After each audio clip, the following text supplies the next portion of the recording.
Hey guys, it's Angela, and today we'll be talking with you about multiple impairments.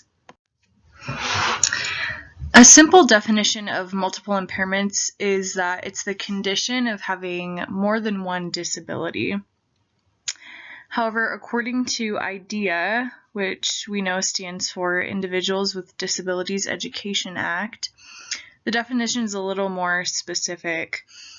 And it defines multiple impairments as simultaneous impairments, the combination of which causes such severe educational needs that cannot be accommodated in a special education program solely for one of the impairments. The term does not include deaf blindness.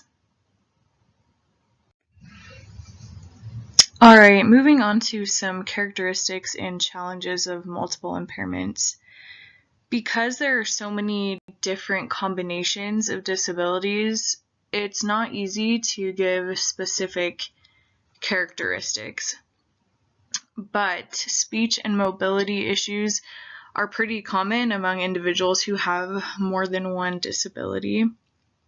And as I mentioned before, in the IDEA definition of multiple impairments, these individuals often have a difficult time being placed or even finding programs, and they have much more limited educational opportunities.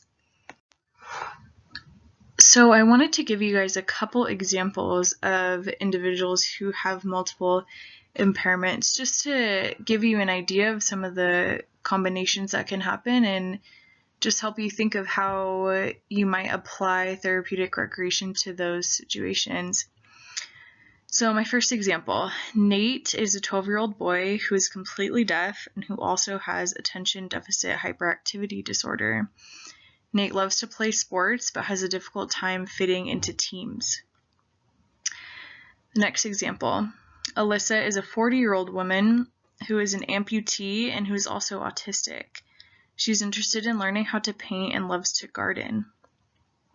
So just think for a minute, what ways as a therapeutic recreation specialist can you help these individuals, and what kind of activities would be appropriate for them in their therapy experience?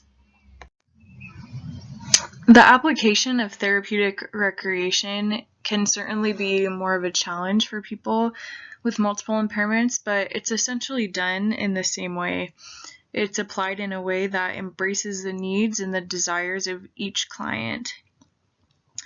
However, special care must be taken at discharge when you're placing these clients in post-treatment opportunities, as there are much fewer of them available. And as a therapist, it's important to do extra research to find evidence-based practice and just to be creative and thoughtful when forming programs for people with these needs.